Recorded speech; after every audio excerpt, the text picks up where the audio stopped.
All right. So table services. What are table services?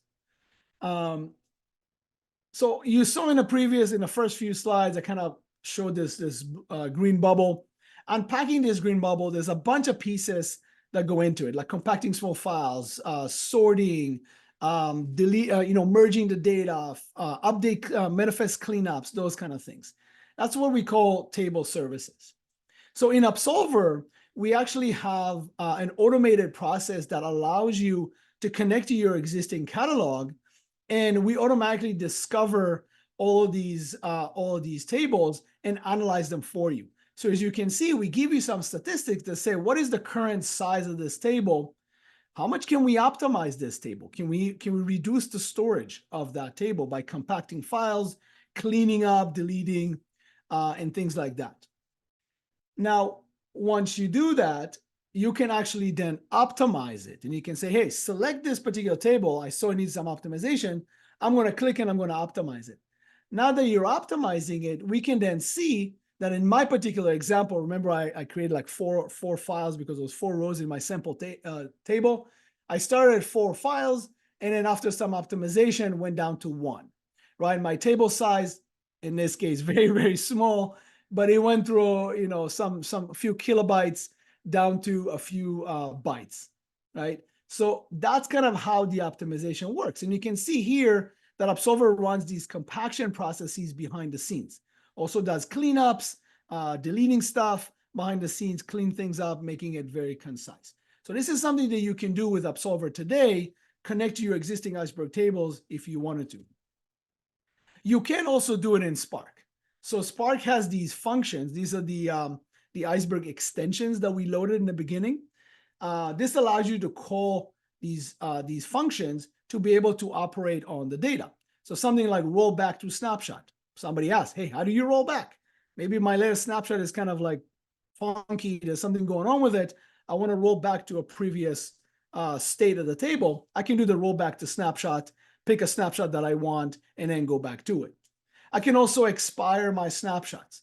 So this says if I'm maintaining multiple snapshots for the purpose of time travel, right, I can say, look, I don't need 100 snapshots. I'm okay to only have 10 snapshots that take me back maybe 2 days, and that's really all I care about. So I can expire those snapshots and get rid of them, save a bunch of space on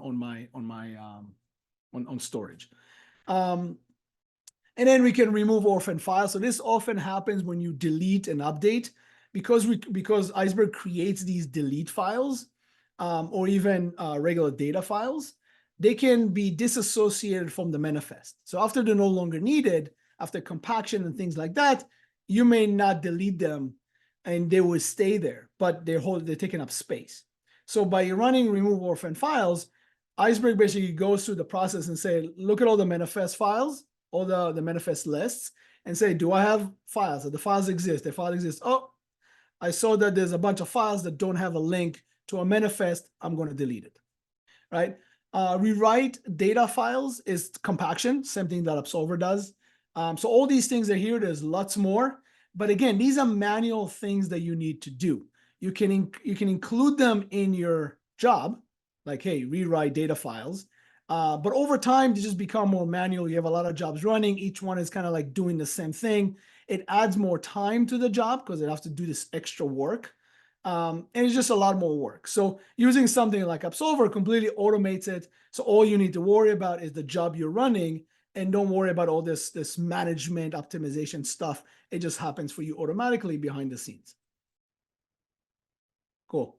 And then to kind of wrap it up, give it a try. Honestly, like if you want to do this, very, very easy. Also find me on LinkedIn, Roy Hassan on LinkedIn. Deploy a Spark cluster if you want locally, like I was running it locally on my Docker machine. You can do an EMR or Glue or Databricks, wherever you want. And then we have some sample data. So if you go to Absolver-samples on S3, you can bring a bunch of sample data from there and play around with it. And then use Spark, use Absolver if you wanted to, log in and do that, and then analyze and optimize your tables with Absolver. If you do it, shoot us an email, post on LinkedIn, tag us, and then we'll send you a $25 gift card. So that's it. I did want to quickly just go back here and show you. I did have this open here. So with Absolver, one thing I wanted to show you is that when you go to data set, when you go here, this is how you optimize it. So very easily we connect to the Glue catalog and or tabular. You go in here, I already have a configuration created for my catalog. I go in here, and this is where I see. So this is some of the tables that I created. So if you look at test 2, this is the one I created before, we can see that the current table size is 1.8 kilobytes. We can then reduce it down to 68. So if I do this, I simply click on review optimizations, we execute this command, and then boom, it starts the optimization, and it goes through the process and it does optimization. If you wanted to get started, you can actually go into jobs, click new job. We have all these sources, and then you go into Glue data catalog. And then from here, we pick, let's say I want to use this connection. I pick my bucket. In this case, we have samples. I go into orders. So let's pick orders. And then we can see that there's a bunch of sample data in here. This is easy for you to get started. If you wanted to, you click next. You tell us we want to go into Iceberg managed tables. This is a table already created. I'm just going to use this table. We go next. Oh, sorry. Let's call it test 3, just because. Pick the columns that we want, next. And then we basically create this job. And an Absolver is very, very simple.